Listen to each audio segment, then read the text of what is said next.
Genevieve Robinson was the kind of woman who turned heads everywhere she went. At 24 years old, she had worked her way up from a small-town girl with big dreams to one of the most requested runway models in the city. Tonight was supposed to be her biggest break yet, a 1-2-hour modelling showcase for Luxwear Fashion House, the most prestigious brand in the country.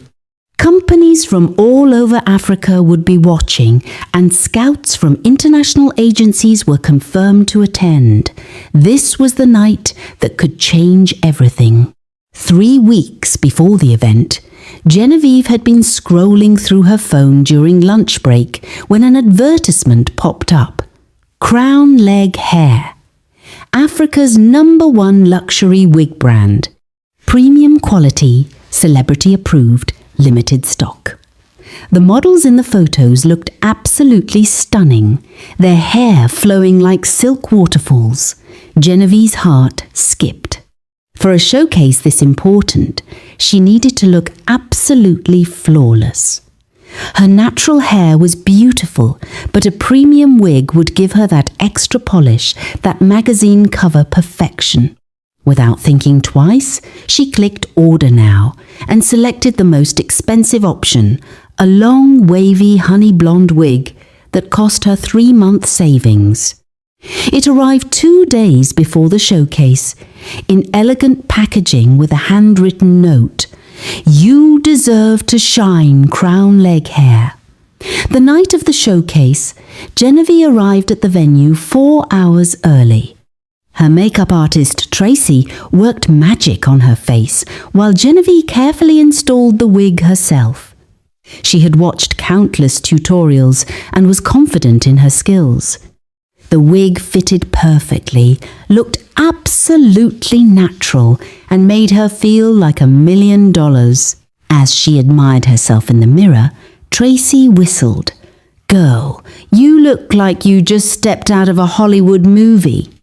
"That hair is everything." Genevieve grinned, taking one more selfie before the show.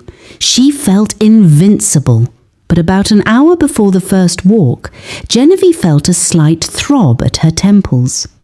Nothing serious, just a little discomfort. She dismissed it as pre-show nerves and excitement. Models around her were laughing, practicing their walks, adjusting their outfits. The energy was electric. But the throb didn't go away.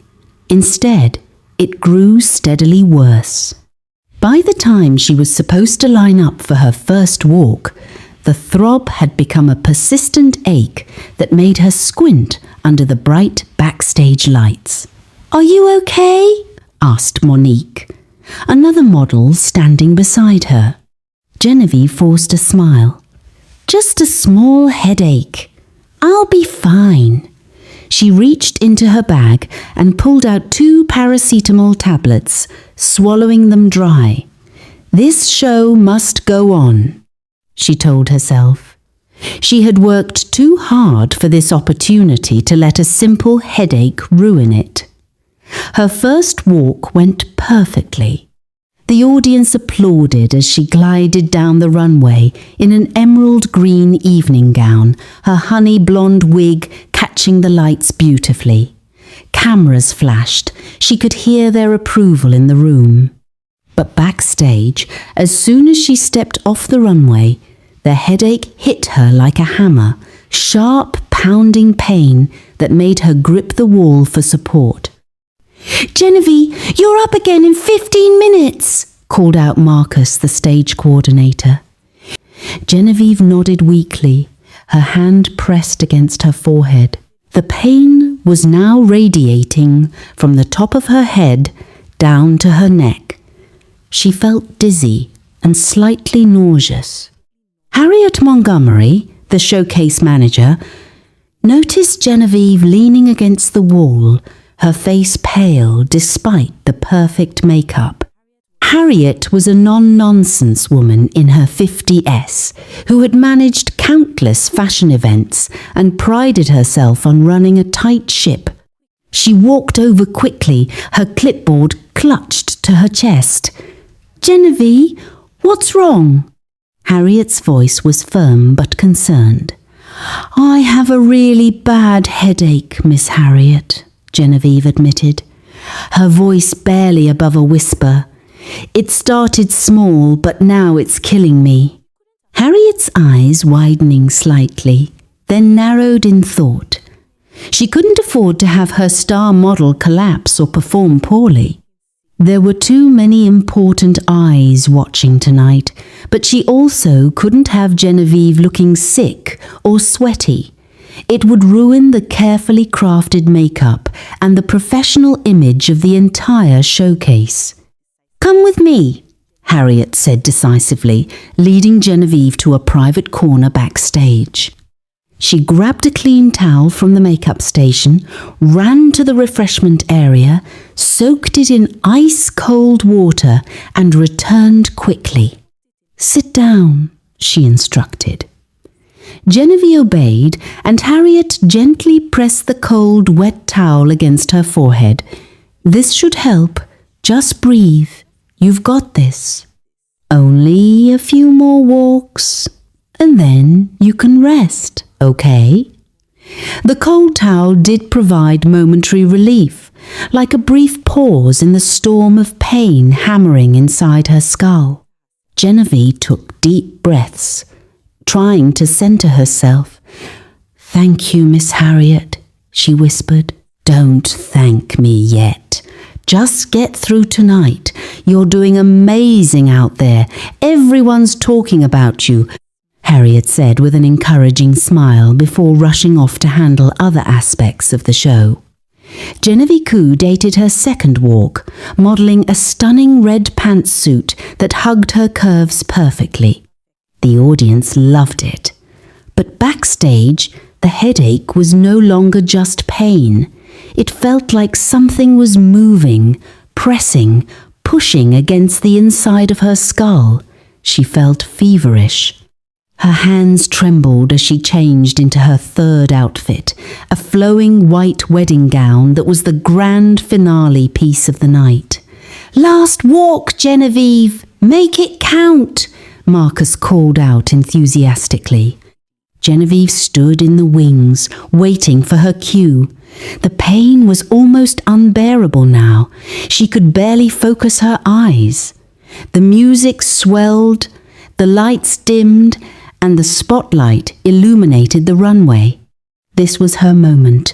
She stepped out, one foot in front of the other, forcing herself to smile through the agony. The audience gasped at how beautiful she looked. The white girl spackled under the light, and her honey blonde wig framed her face like a halo. She was halfway down the runway when her vision blurred.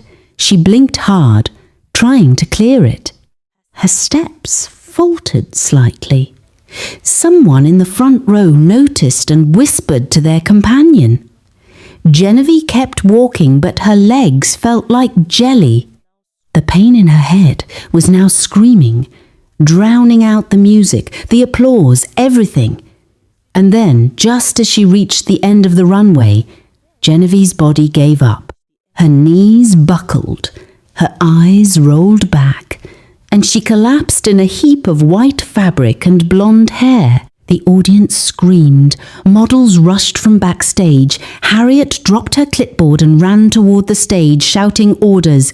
Call an ambulance now! Someone get a doctor! Move, people, move! 2 security guards and Marcos carefully lifted Genevieve's unconscious body and carried her backstage.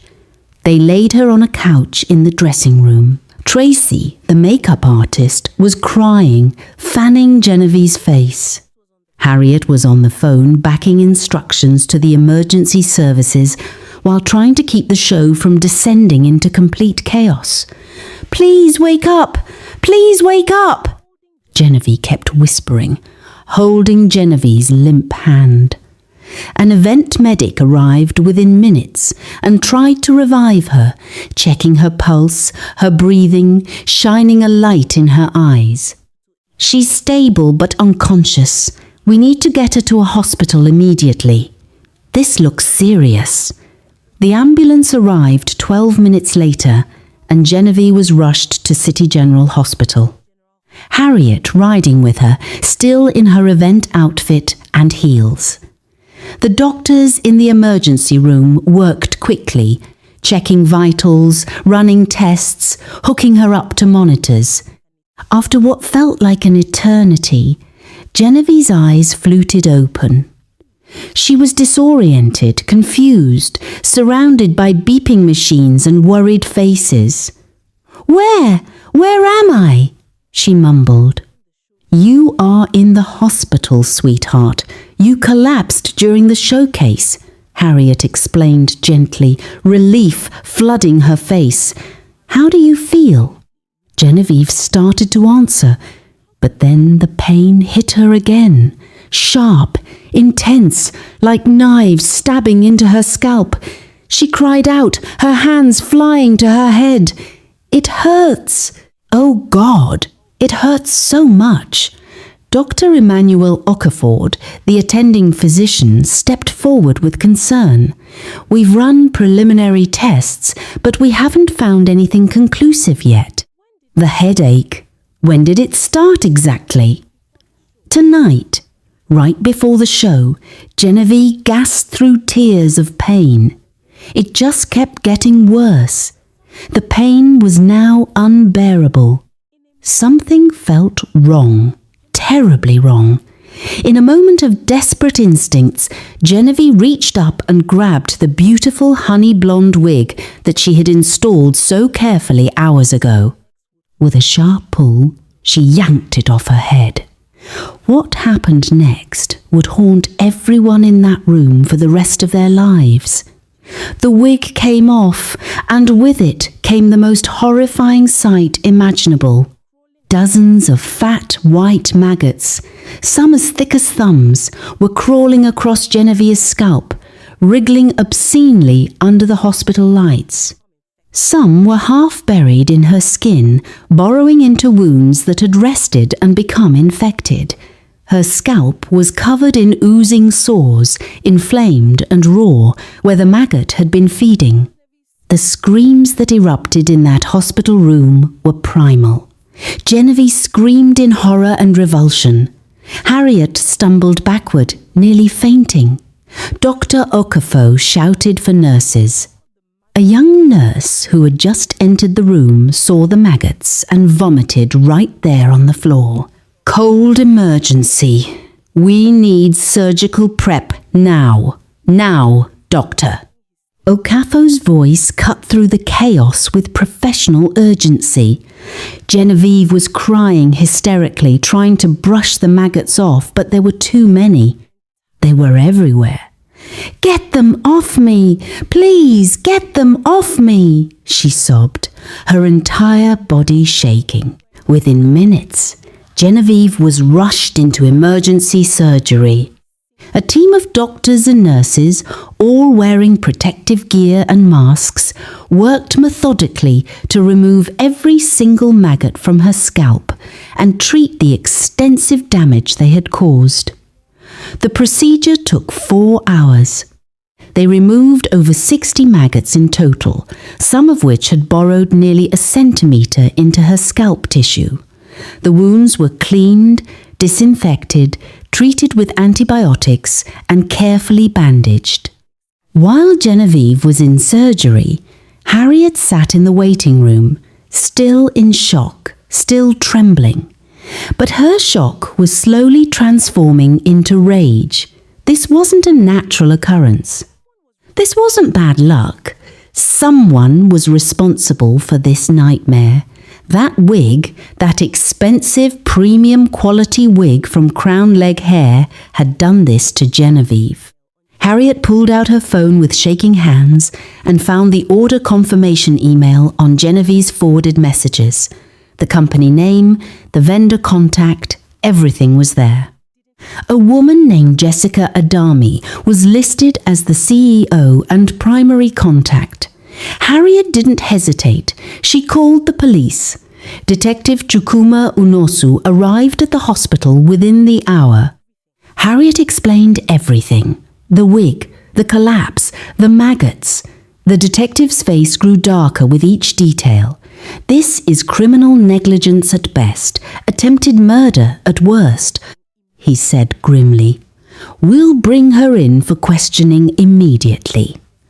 Jessica Adami was arrested the following morning in her luxurious apartment in the upscale part of the city. She was a 32-year-old woman with designer clothes, expensive jewelry, and a social media presence that screamed success. Crown leg hair had made her rich, or at least it appeared that way. At the police station, Jessica sat across from Detective Nusu, her lawyer beside her, her confident smile now replaced with visible nervousness. I don't understand what this is about, she said, her voice just a bit too high.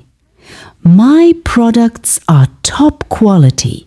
I have thousands of satisfied customers. Then explain to me, Detective Noasu said, sliding a photo across the table, how one of those satisfied customers ended up in emergency surgery with over 60 maggots eating into her skull after wearing one of your wigs. Jessica's face went pale. Her hands started to shake. She stared at the photo, a medical image of Genevieve's infected skull. The maggots clearly visible. That's not possible. That can't be from my wig. There must be some mistake. There's no mistake, Mr. D. We have the wig.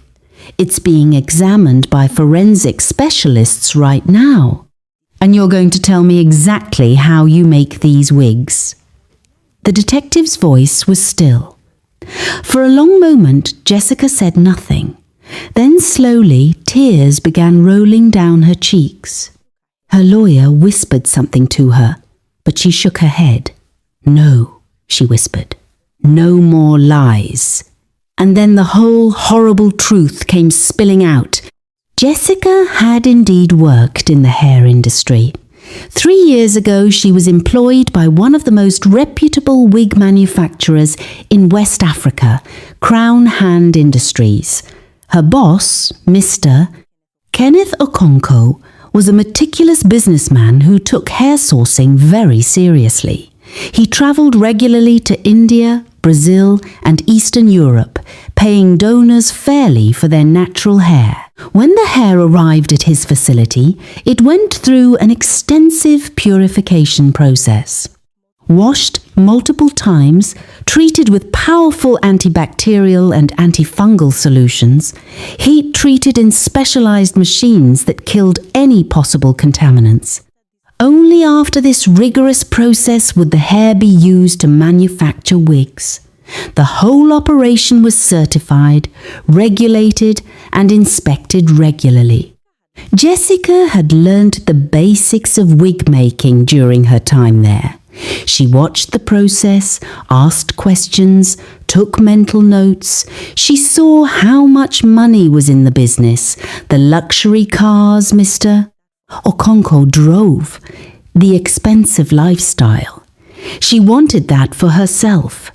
But then she made a terrible mistake.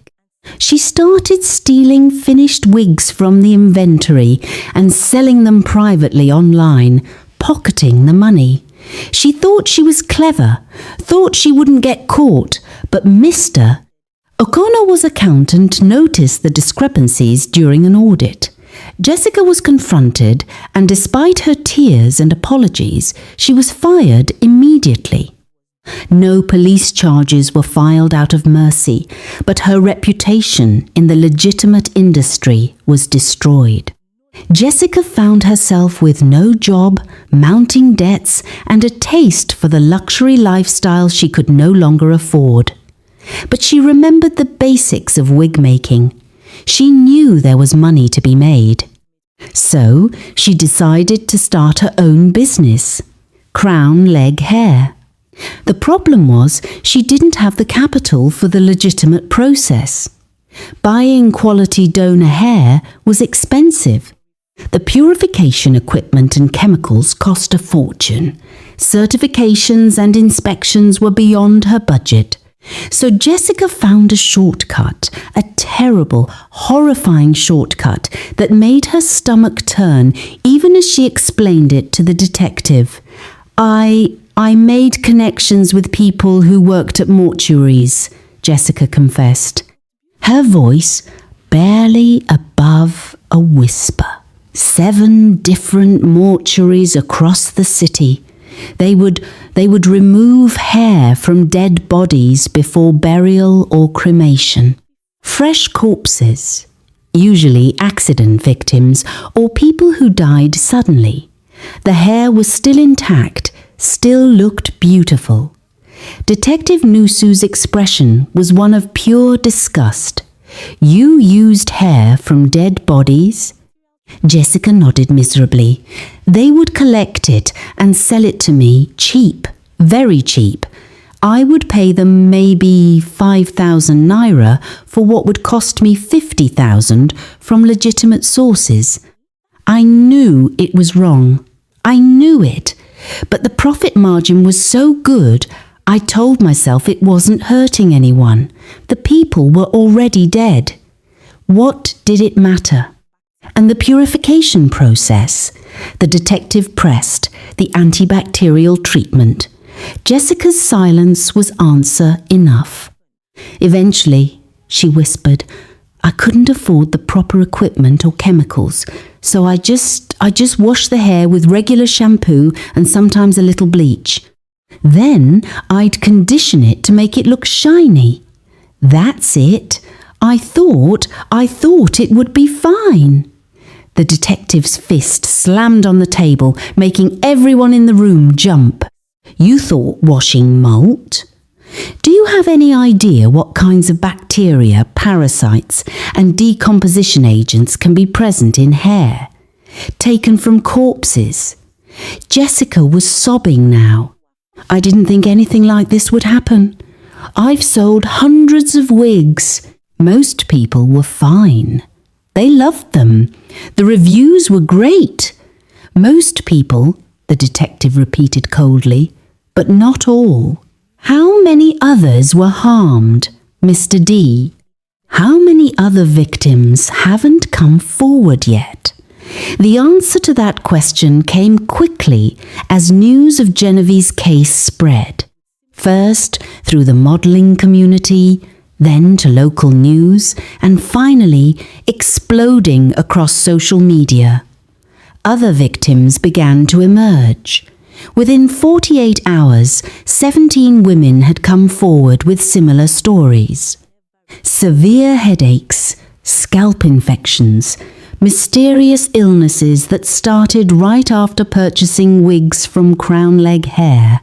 Some had gone to doctors and been treated for various skin conditions without ever discovering the true cause.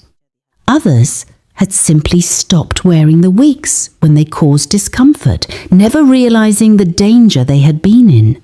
The forensic analysis of Genevieve's wig revealed the full horror. The hair had indeed come from a deceased person. DNA testing later matched it to a woman who had died in a car accident 4 months prior. The hair contained eggs from several species of flies that typically lay their eggs in decomposing organic matter. When Genevieve installed the wig against her warm, sweating scalp under hot stage lights, the perfect incubation environment was created. The eggs hatched into maggots, which immediately began to feed on the only food source available, Genevieve's living skin. The public outrage was immediate and overwhelming. Crown Leg Hair's social media accounts were flooded with thousands of angry comments. Former customers posted photos of their own experiences, rashes, bald patches, infections. Television news programs ran special investigative reports. Health officials issued warnings. The police raided Jessica Adme's manufacturing facility and found her entire operation bins of unwashed hair, basic cleaning supplies, a makeshift assembly area. They also found her financial records, which showed payments to 7 mortuary workers who had been supplying her with hair. Those 7 mortuary workers were arrested as well. They confessed everything, explaining how easy it had been to pocket extra money by secretly harvesting hair from bodies before burial. Some showed no remorse at all. "They're dead," one of them said with a shrug during his police interview.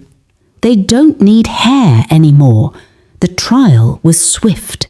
Jessica Demme was charged with criminal negligence causing grievous bodily harm, operating an unlicensed medical product facility, fraud, and violation of health and safety regulations. The evidence was overwhelming. Her own confession, the victims' testimonies, the forensic reports, all of it painted a picture of greed and reckless disregard for human safety. The judge showed no mercy. You knowingly sold products made from biological material that you knew had not been properly treated or sanitized. You put profit above human life and dignity. Young women trusted your brand and were horrifically harmed as a result.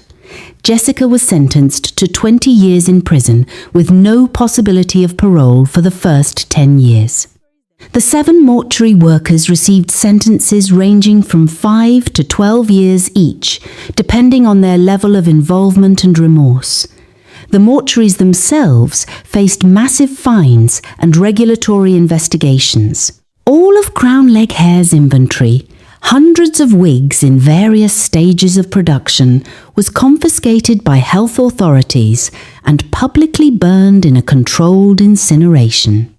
The videos of that burning spread across social media, a stark warning to anyone else who might consider taking similar shortcuts in the beauty industry. As for Genevieve, her recovery was long and painful. She spent 3 weeks in the hospital as her scalp wounds healed. The doctors had managed to save most of her hair follicles, though she had some patches of permanent scarring where the maggot damage had been worst. The physical wounds eventually healed, but the emotional trauma lingered. She had nightmares about maggots crawling on her skin. The sound of buzzing flies made her panic, but Genevieve was strong. She underwent therapy to deal with the trauma. She worked with a specialized dermatologist to promote healing and hair regrowth. Slowly, gradually, she began to reclaim her life. The modeling industry rallied around her. Luxwear fashion house publicly supported her and promised her future opportunities once she was ready. Her story became a cautionary tale, but also one of survival and resilience. Several beauty and health companies reached out, asking her to become a spokesperson for safe beauty practices and consumer awareness. 8 months after the incident, Genevieve returned to the runway. Her natural hair had grown back enough to style beautifully, and she wore it with pride. No wigs, no extensions, just her own hair. The audience gave her a standing ovation before she even started walking. There wasn't a dry eye in the house as she completed her first walk since the collapse. Healthy, strong, and radiantly beautiful. In an interview afterward, Genevieve spoke about her experience. "I learned that beauty should never come at the cost of your health or safety.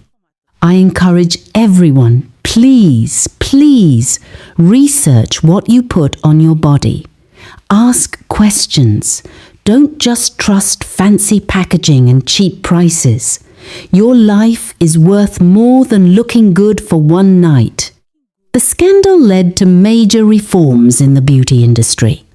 New regulations were put in place for hair product manufacturers. Random inspections became standard. Consumer protection agencies launched awareness campaigns about the dangers of unregulated beauty products. Jessica's case was taught in business ethics classes as an example of how the pursuit of profit without conscience can lead to tragedy. Years later, crown leg hair was still remembered as a warning, a dark chapter in the industry.